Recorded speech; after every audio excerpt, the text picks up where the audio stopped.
Okay, well, thanks to everybody for joining this stewardship circle. My name is Ben Goldfarb. I'm the author of a book about beavers and one of the plenary speakers at this conference. And I think that the idea for these circles is to keep things pretty informal and just kind of have a general conversation about how we can incorporate beavers, in this case, of course, into land management and planning, and how we can kind of harness all of the wonderful ecological benefits that beavers provide, and potentially minimize or mitigate whatever challenges they might cause. So I guess you've all got your video on, but if you have I guess I would love to hear about how you all have interacted with beavers in the past, how you've incorporated them in the lands that you're involved in managing, and any beaver issues that might have arisen for you. So feel free to just unmute yourself and make a comment or ask a question, and I'll do my best to kind of facilitate a conversation about these important but occasionally challenging creatures. So anybody have any beaver experiences they care to share? I can share one real fast. So Eric Caprice, I work with the Scientific and Natural Areas program with the Minnesota Department of Natural Resources, but I've been here for about a year now. And before this, I lived in Northeast Ohio. So it's been kind of funny with beaver, because in Northeast Ohio, they're just making their comeback. Like they're doing good now, but everyone's still super excited. Ooh, look, beaver. Ooh, look, beaver. And then I moved to northern Minnesota, and that's not quite the same thing that people say when they see beaver up here. So that's been kind of my story with beaver lately. Yeah, and what are people's objections or concerns in northern Minnesota? What's the beavers cause all the flooding?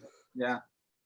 It doesn't matter that it rained 10 inches yesterday. It's the beavers' fault that we have lots of lakes up here, and it's the beavers' fault that the lakes flood. So I don't necessarily do a whole lot of work with beavers per se, but I share an office building with an area hydrologist. So after every rain, she gets at least one phone call about beaver flooding somebody's pond. Yeah, and how does she generally respond to those calls? Oh, knowing her, she probably normally says, no, that's not the beaver, it's the rain. She's a pretty no-nonsense person. But yeah, there's a lot of different opinions on beaver up here. Yeah, it's interesting. Last year I went to Voyageurs National Park and spent a week up there. And I mean, that it really is the most, I think, spectacular beaver infrastructure, certainly in the lower 48. I mean, it's I just think that it's interesting, living out here in Eastern Washington, we have, these very tight, steep, flashy streams, and, and a long-lived beaver dam out here would be, 5 to 10 years old, maybe. And it seems like in the upper Midwest, the topography is such that, you have these dams that have obviously been in the landscape for decades, if not centuries. So it's just striking to me how beavers' impacts can be so different based on where you are in the world. The other neat thing with Voyageurs, they have the Wolf Project at Voyageurs has a Facebook page that I follow, and they just recently posted that one of their wolves just broke the record for, I forget how many beaver he ate this year.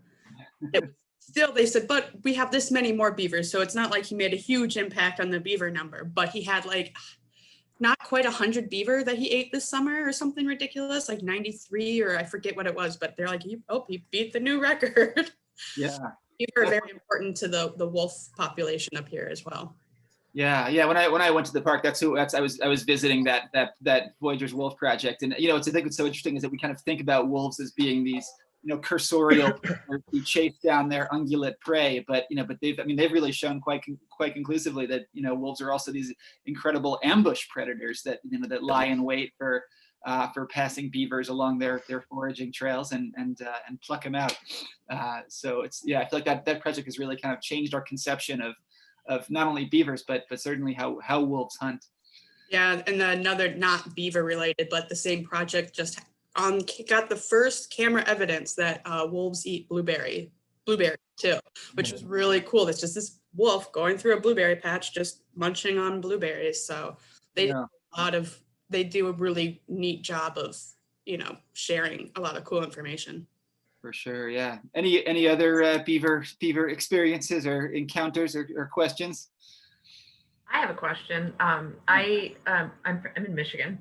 I work in a military installation, and we have a decent beaver population. And anecdotally, I was interviewed and took the press out to show them some of the dams and the lodges and what have you. And of course, I got quoted at the very end with "Beavers are our friends," and I got razzed by my friends a lot for that quote.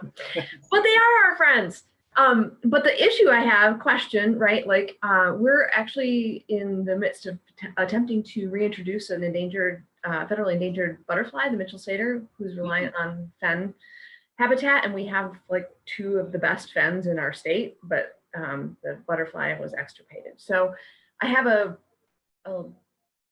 butterfly loving biologist who wants me to get rid of the beaver because of course they're altering the hydrology here and there in those fens and habitats. And I keep saying, yeah, but they also like take care of the invasive species because they flood them out intermittently, right? So I was pleased to see your presentation, and I'm hoping to share it with her somehow. But also, if you have any words of wisdom, I love the idea of like trapping them in a humane way and relocating them in couples somewhere. I'm not sure where I'm going to do that because we're relatively urban in our surroundings, but I'll be quiet and let you respond. Yeah, so that's really interesting. I mean, the first thing I'll say is that I'm interested to hear that beavers are considered a problem for what was the satyr that you're dealing with? Mitchell satyr. Satyr, right? So do you know much about the Saint Francis satyr at Fort Bragg? We right. got Nick Haddad at Kellogg Biological Station now, so we've been. Oh, that's right. Nick's in Michigan now, right? Yeah. Yeah. So I think what's so interesting there is that for people who don't know, the Saint Francis satyr, another satyr butterfly species, is maybe the rarest butterfly in North America, and it lives pretty much exclusively on Fort Bragg, a military installation in North Carolina. And really, I mean, what's so interesting about that butterfly is that it's really dependent on the disturbance that beavers and wildfire create. And that its caterpillars eat more or less exclusively sedges that grow in sort of kind of post-beaver wet meadows essentially, and there, I mean, the loss of beavers in North Carolina has been in some ways an existential threat to the St. Francis satyr. So it's interesting. Yeah, I guess I would be interested to know whether beavers are really damaging Mitchell satyr habitat, or whether they're creating this kind of successional process that might flood some butterfly habitat in the immediate term, but ultimately benefit them in the longer term. So that would be my first question. Cecil, you raised your hand there. Yeah, can you hear me? Yeah. Okay. I've worked some on Fort Bragg. I'm a landscape fire ecologist, and my specialty is making maps of historical fire frequency. And I did that for Fort Bragg maybe 20 years ago. And and I was also coordinator of the North Carolina Plant Conservation Program, so very interested in endangered species. And you get these weird situations now where historically Fort Bragg was part of one of the most frequent fire landscapes in the Southeast, original fire frequency 1 to 3 years. And those fires were burning through cane brakes and bottomlands and things like that. And the Carolinas also historically had literally thousands of miles of beaver ecosystems, the little strings of ponds and the other communities that you run into. And so we've got now this remnant population of St. Francis satyr. And the last time I was there weren't any beaver. I don't know if they've come in since then. And people were all upset about fire, even though, well, if you think about the interactions, this was the St. Francis satyr lived as a frequent fire species in major beaver habitats. So you have the interaction of those two. I don't like to call them disturbances. I never speak of fire as a disturbance, other than when you've had fire exclusion for a century. But somehow those butterflies survived in that habitat. And part of the situation is that originally you could have large meta populations where you have the butterflies are scattered all around in these different little situations. And one of them might burn one year, and there were plenty of other habitats, and they would come right back from adjacent. And now you've got these very rare species that are limited to very small areas. So you're probably familiar with this, but you just got this big problem. Can you let nature take its course when you've only got, you know, 2 or 3 little populations? And the solution, the long-term solution, is to get big enough landscapes where you have meta populations scattered around so you don't have to worry. We're trying. That's kind of why we're doing the reintroduction piece, right? We do frequent fire ward in the Prairie Peninsula of Southwest Michigan. And I've been restoring with fire for 17 years now, slowly.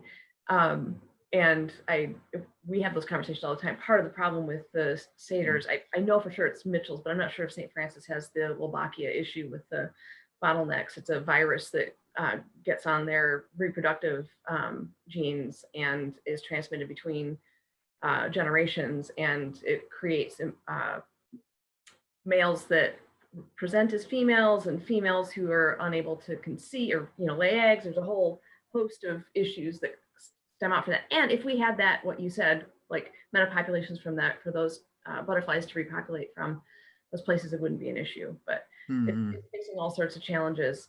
My biologist that we work with at Custer found one in another fen on the east side of the state that had drowned in a place where beavers had flooded the fen that year. So she's got this like, beavers are bad. And I'm like, I know, in some ways they are really good. So yeah.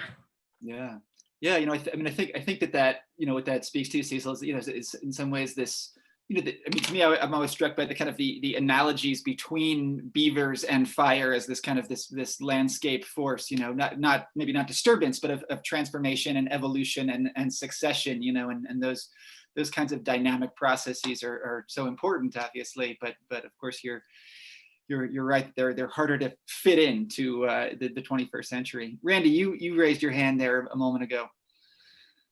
Yeah, I was just thinking, just like in so many places when I was a district biologist, I was working in the Chicago area and in a very fragmented area.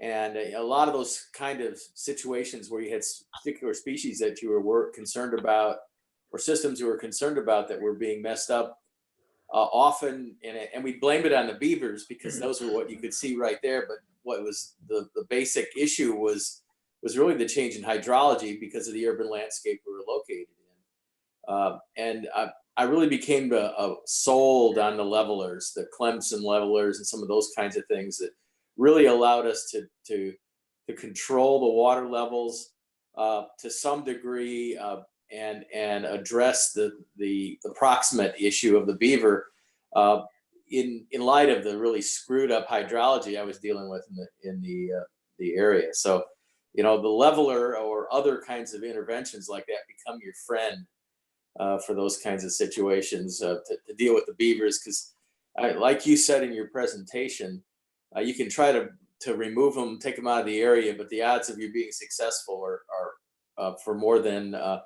a year or two are not good. They're going to be back almost immediately. So the leveler is your friend.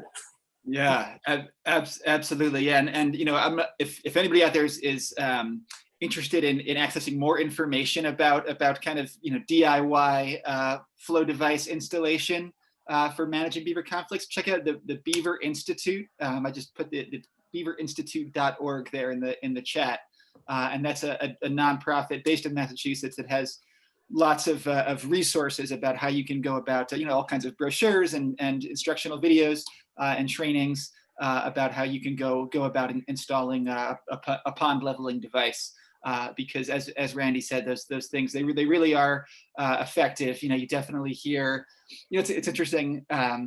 I think that you do hear that the notion that they don't work. You hear that frequently, but there are a lot of, I think, really crappy designs being built and implemented, with just inadequate sort of apertures and like you put in a little PVC and that's not going to do a whole lot.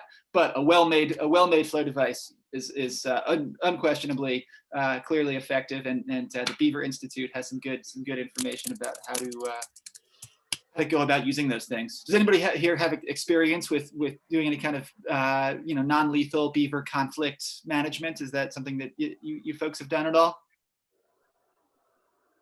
We've had some used levelers into places where they work. There seems to be more of a problem if you don't have very deep water to deal with. But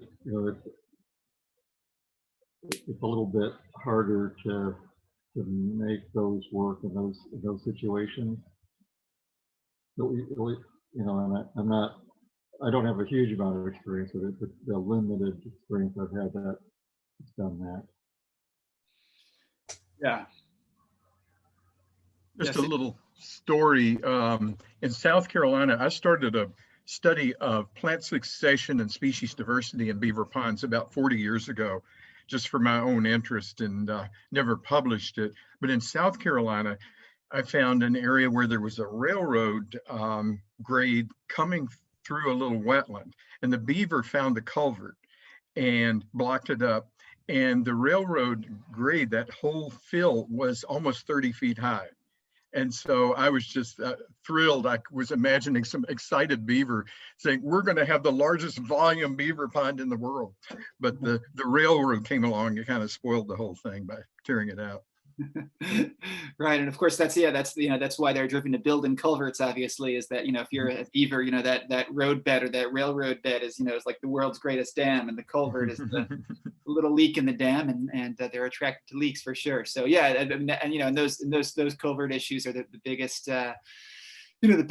Probably the biggest source of beaver conflicts. And that, Michelle, you've been talking about, about beaver conflicts on military bases, and they're on Fort Bragg, where they're really trying to encourage beavers. But of course they have this huge road network, which is, obviously sort of essential for military trainings and operations. What they've done pretty successfully is, they've built beaver dam analogs, these kind of artificial beaver dams, sort of, maybe 50 feet or so in front or upstream of the culvert, so that beavers are sort of encouraged to dam on that beaver dam analog rather than downstream in the culvert. So that's something that Nick has done a bit of, and I think that's a pretty effective intervention at times, as well as using those beaver dam analogs to basically channel or direct their building to a desirable spot rather than at a place where they're going to cause potential conflicts. I'll be picking his brain about that one. We have one installed, and it was installed years before I got to Fort Custer. It's still working. It's on a road that they use a lot, and we don't have any beaver issues whatsoever. And it's like that many inches where it could be flooded. So whatever they did, which I don't know what it is, it worked, but I'm sure I could pick somebody's brain and figure out who the heck built it. But I'll talk about it too. Yeah. I mean, I think that, you mentioned earlier the possibility of maybe doing some relocation, and it's, I think the challenge, of course, is that beavers are very territorial animals, and the last thing you want to do is sort of relocate some new beavers atop or in the middle of an existing territory. But in a lot of the upper Midwest, you're at probably pretty close to carrying capacity for beavers. So it might be challenging to find a good place to stick them. And I don't know how far beaver will travel, but at a park I worked at, we had a raccoon that was getting into a building it shouldn't have been in, and they would just like drop it. The police came and they were able to relocate it to somewhere else on the park, other park property. But it was like just a couple miles up the road, and we're like, you do realize this raccoon has nothing in its day to do but walk back here, right? No. You need to take it further further away because it was an operational grist mill. So there was all this, flour and grains and all this stuff. And he was like, and it was built almost 200 years ago. So there's plenty of nooks and crannies that a raccoon could get in. And so it's like, no, you need to think this through a bit more. He's got all day. This is such a good source of food. He'll go a couple days without eating just to walk back here. Yeah. And beavers too. I mean, certainly, it all depends on the population density, right? So if you move, beavers into an area with a lot of well-established colonies already, that there's really almost no limit to where they can go. I think that in Voyagers, Steve Wendell's the Voyagers sort of park biologist. I mean, he detected juvenile, those 2-year-old dispersing beavers. I think he had one that went something like 120 kilometers looking for a territory. So they're just they're potentially very, very wide-ranging critters. Yeah. Ben, I had a question that's of a very different nature. And it grew out of your book, which I enjoyed reading immensely. But in there, you made a passing mention that Luna Leopold, who's sort of the grand old man of fluvial geomorphology, who coincidentally I worked with for a couple of years as an undergraduate, had basically overlooked the role of beavers in fluvial systems in the US. And so my question really is of a much broader nature, because it's something I think all of us as scientists puzzle about all the time and wonder about in our darkest moments is, what are the big things that we are blind to, that we're overlooking, that are sitting right there in front of us? And like I mentioned, I worked with Luna for a couple of summers in the field, and he truly was a giant in his field. In fact, he's probably my example of what a real genius is. And it's like, where the rest of us might have 2 or 3 original ideas a year, he probably had 50. But maybe 45 of those were kind of crazy and really didn't pan out. That's still 5 really good ideas a year. So if somebody of his intellectual heft could miss something as basic as the role of beavers across the North American landscape, what can you tell us about that? And in the conversations you must have had with a lot of other fluvial geomorphologists and hydrologists that now have a different perspective on beavers, can you shed any light as to why this blind spot existed even among some of the most knowledgeable people just up until just a few decades ago, perhaps? Yeah, it's a good question, and certainly that wasn't intended to be an indictment of Luna Leopold. Of course, I agree that he's a genius, and I'm a great admirer of the whole Leopold family, obviously. But to me, and of course he was very, very far from the only person to kind of miss this beaver connection, I think, and that just, I think, bespeaks how completely we had eradicated these animals and kind of obliviated their historical role in the landscape, right? I mean, these were creatures that historically were ubiquitous and hugely influential, but I the time Leopold was making his observations, had been they've been gone for 100 years, and I think too of there's some of you guys have probably seen the the kind of the classic Walter and Merritt's paper from 2008 about sort of what just how dramatically mill ponds had kind of transformed the landscape in New England, and I just think to me it just bespeaks like the lack of good historical baselines. We're trying to restore these ecosystems, but in so many cases I think we don't really know what we're restoring them to, because the kind of the historical conditions that prevailed before European arrival have been gone for a couple hundred years. I think about, to me, like bison are another great example. Here's this just hugely influential, important ecosystem engineer that profoundly structured, much of North America, and and then of course we wipe that out as well.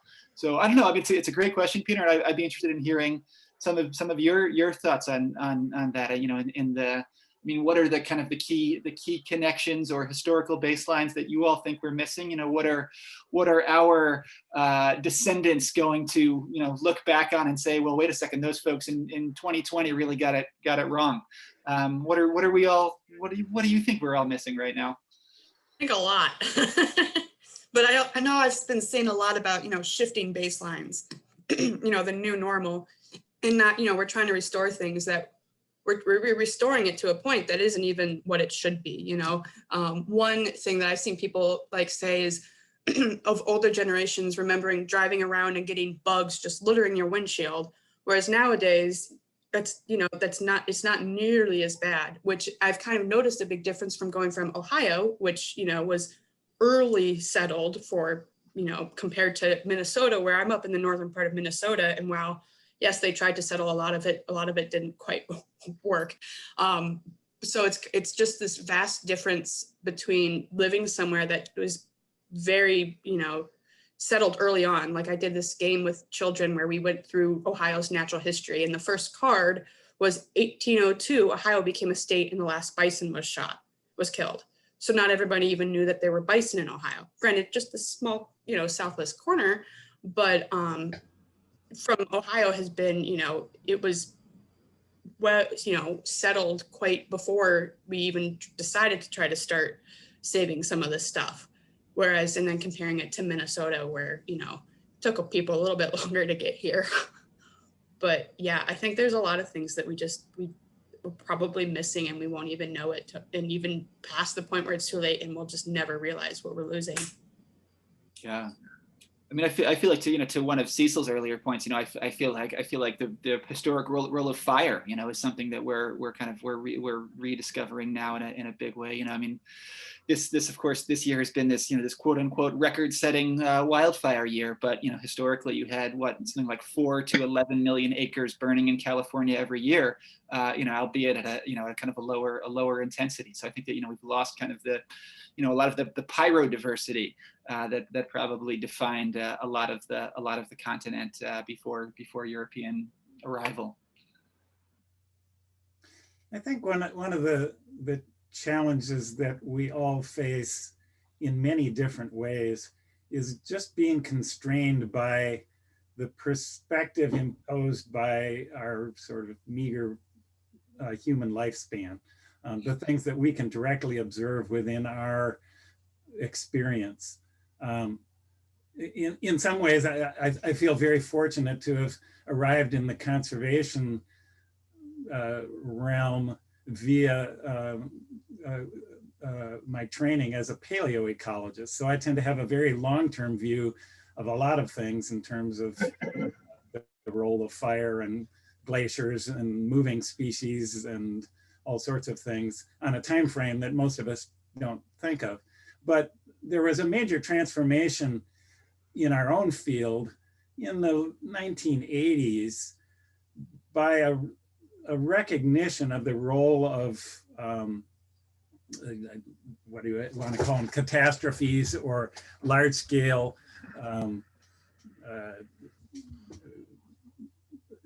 events on systems that were, we were very uniformitarianism trained for a long time.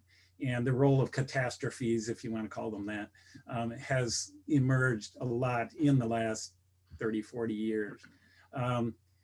And I suspect will become a lot more prevalent as we move into the age of climate chaos and mega storms and 500-year events occurring every 10 years and that sort of thing, when that becomes a new norm. But I think it's something, and that's all I can offer up in terms of my question there regarding Luna Leopold's blind spot, is that, yes, he certainly was in a position to observe the effects of beavers on riparian systems, but grasping how much things had changed and what the extent of them historically had been, was obviously the weakness in not recognizing that.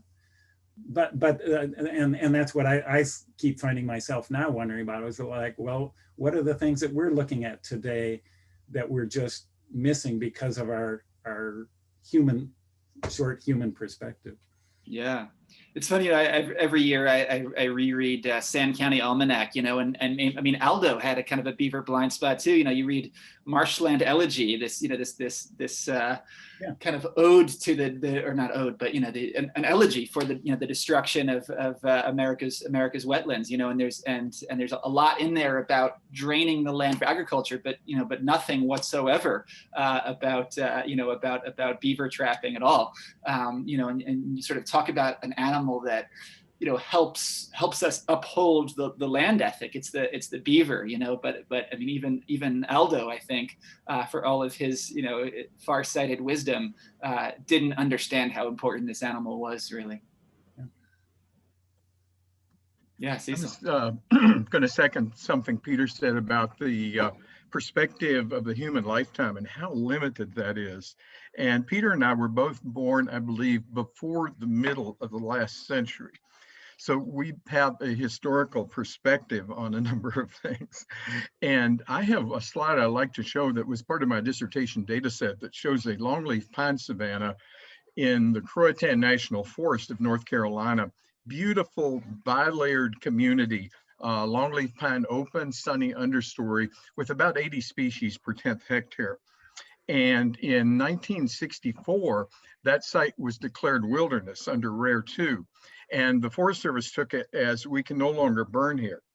And that was a pristine example of a natural community that originally burned about 3 to 5 year intervals, and that's what they were doing. And I went back and resampled it last year, and a 10th hectare plot in this particular photo, as I said, had 80 species. It was dominated by wiregrass. Most of the species diversity was in the grass layer, maintained by fire. Last year, the wiregrass, which was the dominant understory species, I could only find 2 sprigs. It goes through succession that fast in about 30 years.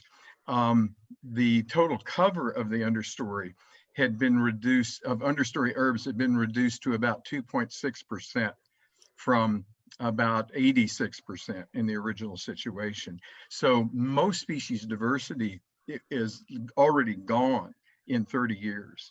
And biodiversity is something that I don't know any ecologist that really appreciates how important that was in the eastern US, where you have more moisture and you really have to have fire that frequent to maintain species. And it's not just plants, it's tens of thousands of insect species and birds and plants and animals that are dependent on fire.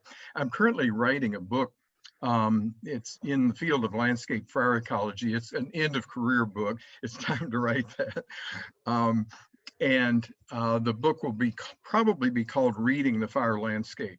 And I'm covering all of these things, but I make the point that about 50% of all species in the US, if you include insects and everything else, are fire dependent, in that they needed fire to maintain their habitat and their habitat chemistry and all sorts of other factors. So yeah, well, I look forward to reading that book. Do you have a publisher yet? I'm hoping for Island Press, but I don't have it lined up yet. Cool. Any other thoughts about? I really like Peter's kind of provocative question there. Any other thoughts about what sorts of processes or functions we're missing? Yeah, Will. Well, I think another thing that comes up is not only we are constrained by our own perspectives, but there's also some folks kind of cast a long shadow. I think, yeah, Leopold had a blind spot. I haven't read your book yet. I have it. I gotta read it. So I haven't seen yet. And I also missed the first part of Peter's question. I kind of came in at the tail.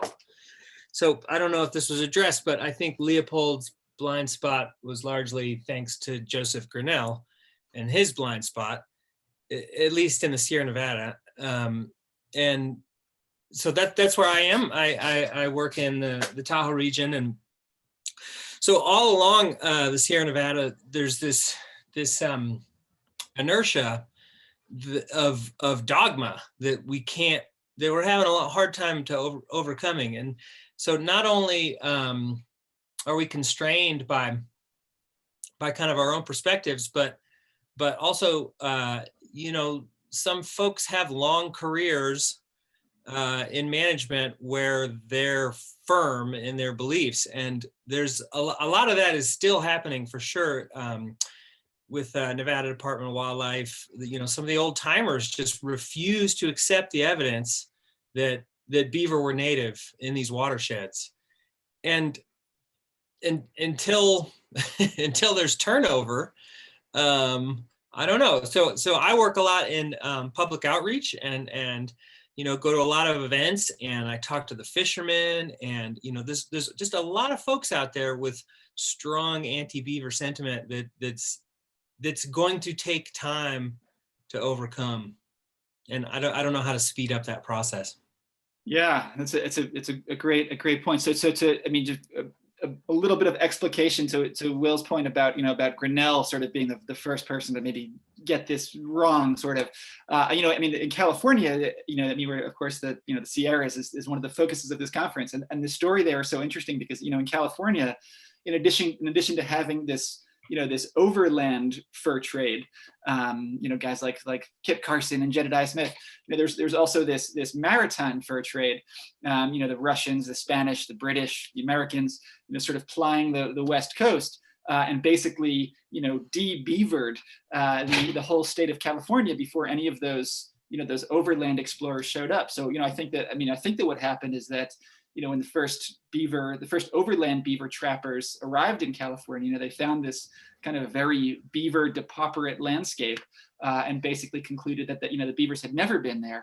And then Joseph Grinnell, the great biologist, kind of enshrined that, I think, as beavers not being native, not only to the Sierra Nevada, but also to much of the Bay Area, to a lot of the kind of the coastal rivers in Northern California, and to much of Southern California as well. So so California really did treat beavers as kind of this non-native species for much of its history, and then just a few years ago, this interesting eclectic group of activists and historians and biologists got together and kind of assembled all of these different lines of evidence, basically proving quite conclusively that beavers had always, of course, been everywhere in California, and that there's evidence of beaver dams in the Sierra Nevada, at 7,000 feet that goes back 1,000 years.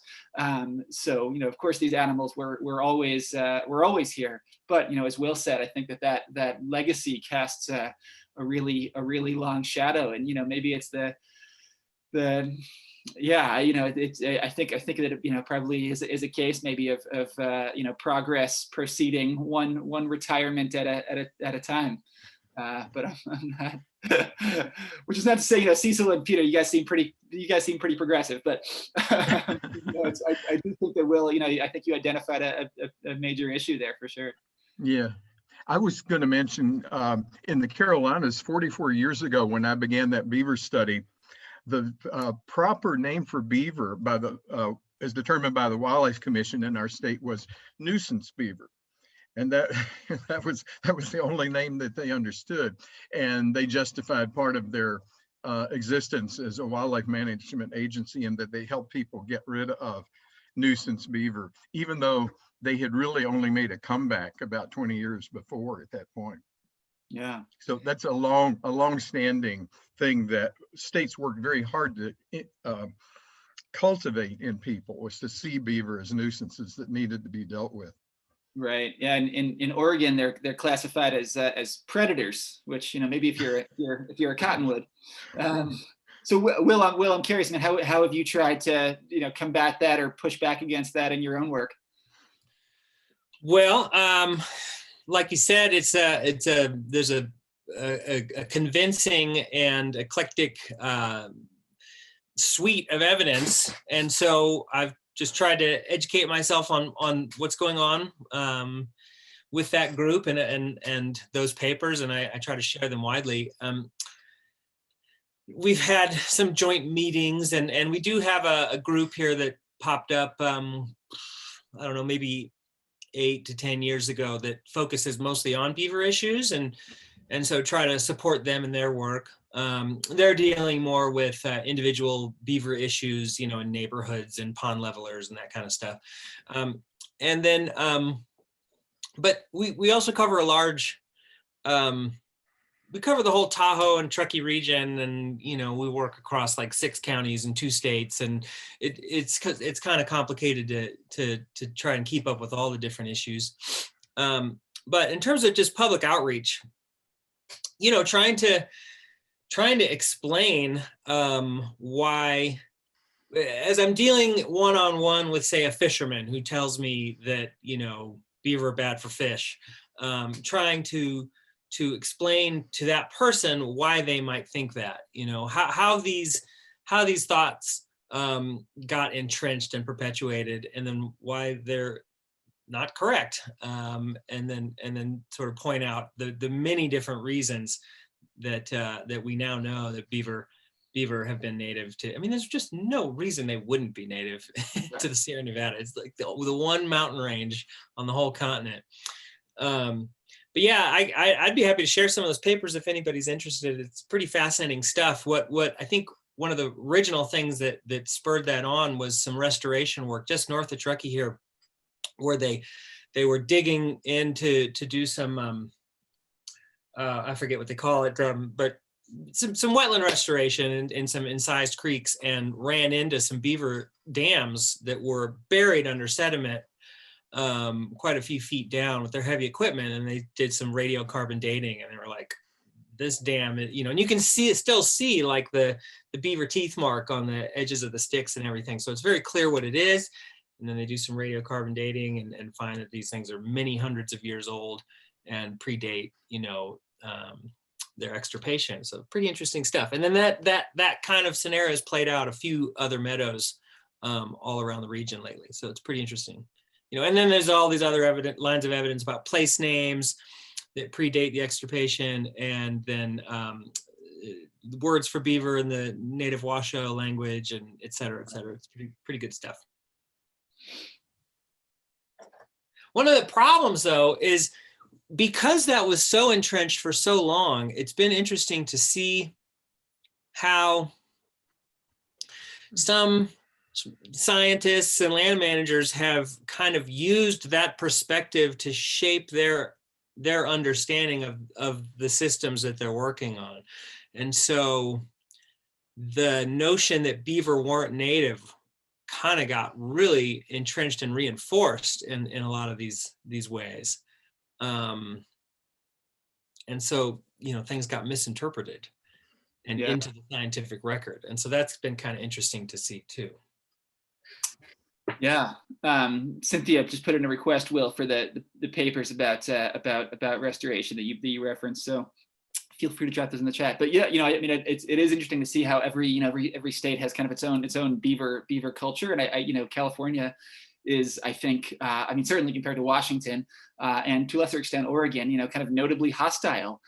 You know, it has the kind of the least permissive relocation regulations. You know, I think it's been really slow to you know, embrace beaver dam analogs on a lot of you know, fish bearing streams. You know, it has this. I mean, I think that, you know, that part of it is probably the you know, this kind of historical legacy of beavers being considered non-native, and then part of it is, you know, the fact that California is, you know, kind of famously the most hydrologically modified landscape on Earth, pretty much, right? You know, and you know, it's such a managed sort of hydroscape in some ways, and you know, I think that beavers are kind of perceived as these, you know, these agents of chaos in you know, an otherwise very intensively regulated irrigation system.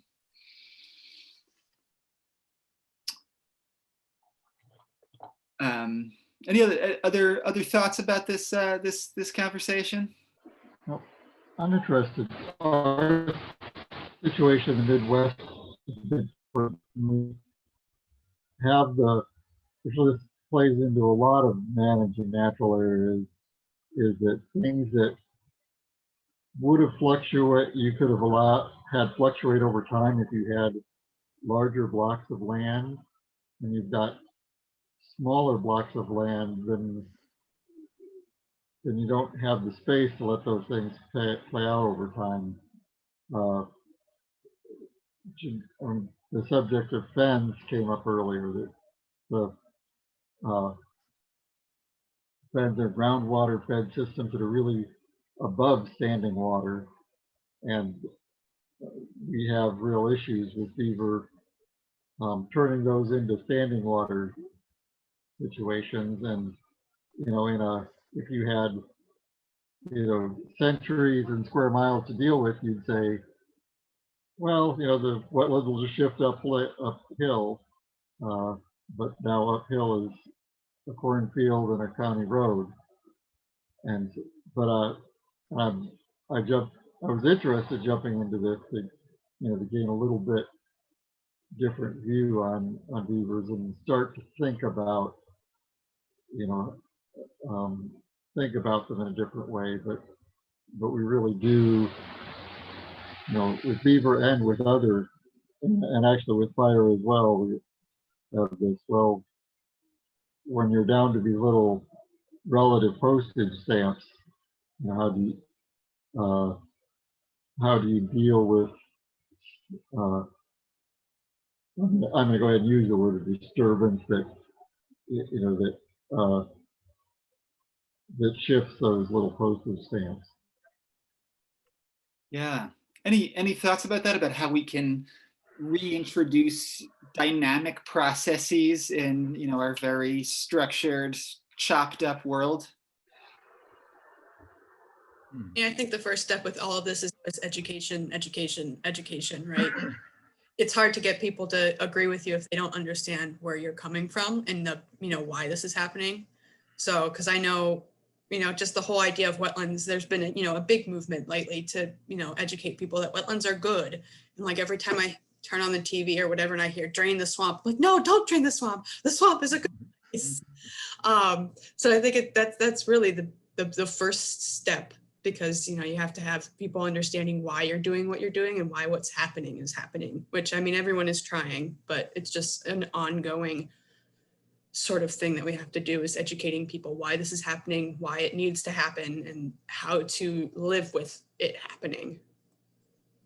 Oh, in this case, we understand what's happening. We just don't have the space to let those natural processes run their course. That's a difficult balance. I think that really underscores the need for lack of other words, choosing your battles. Don't try to reintroduce beaver into a place where they just can't fit, or where they're going to create so many conflicts that all you're going to do is make a lot of enemies and antagonize people.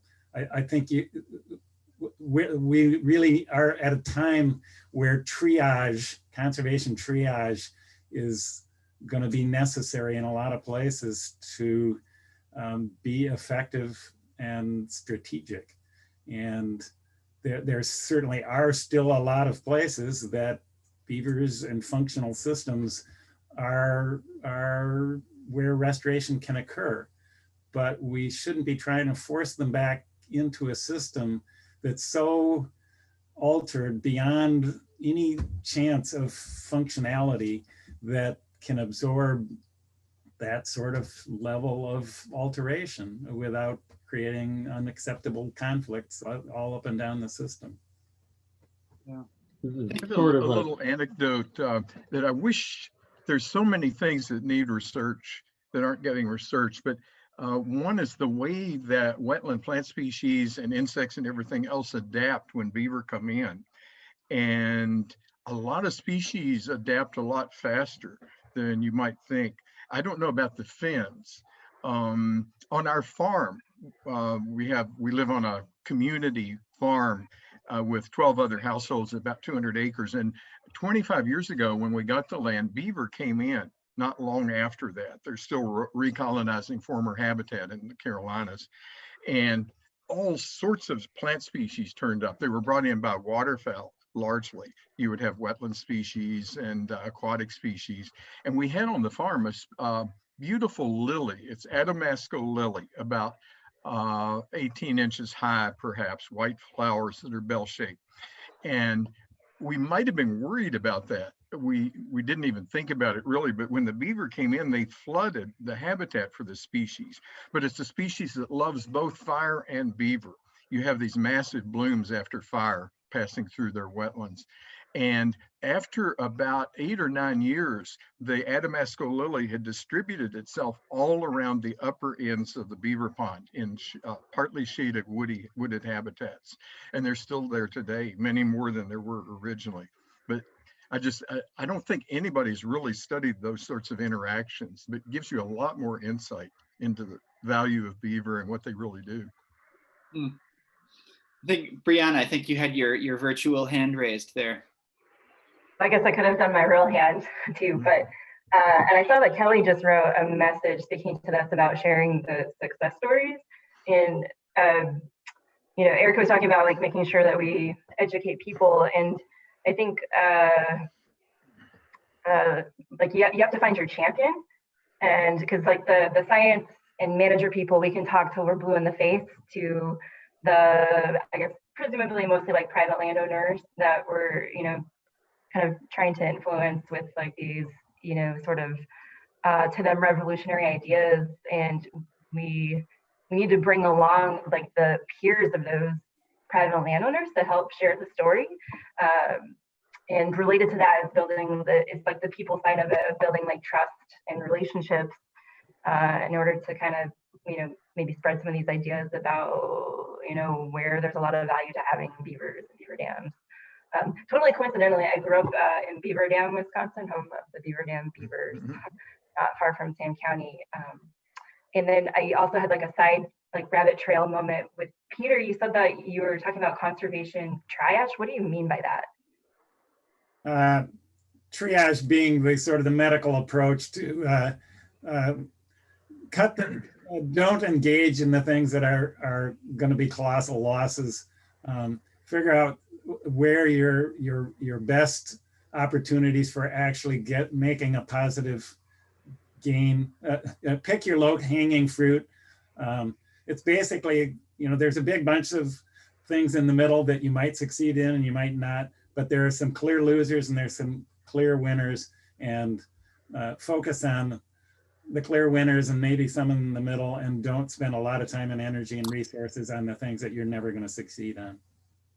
Yeah, I think it's a great perspective. You know, and also I really agree with Brianna's point too about, you know, the importance of finding the right spokespeople for these causes. You know, there's a really wonderful beaver research group at Utah State University. You know, and they've been so good at kind of, you know, working with landowners and then recruiting those landowners to you know, be speakers at their conferences and on their webinars. You know, and now there's this fantastic rancher in Idaho named Jay Wild, you know, who's this guy who, you know, basically used beavers to turn his, you know, his little kind of seasonal trickle into a perennial stream that now supplies water to his house again. And, you know, and Jay has basically like been on the road for the last couple of years, you know, evangelizing to his fellow ranchers, and is, you know, is a much more powerful voice, I think, for beavers than, you know, than anybody in the conservation side could be. So finding those key stakeholders and you know, and using them as allies, I think, is really critical. So I think with that, we're kind of winding down and moving on to the next session.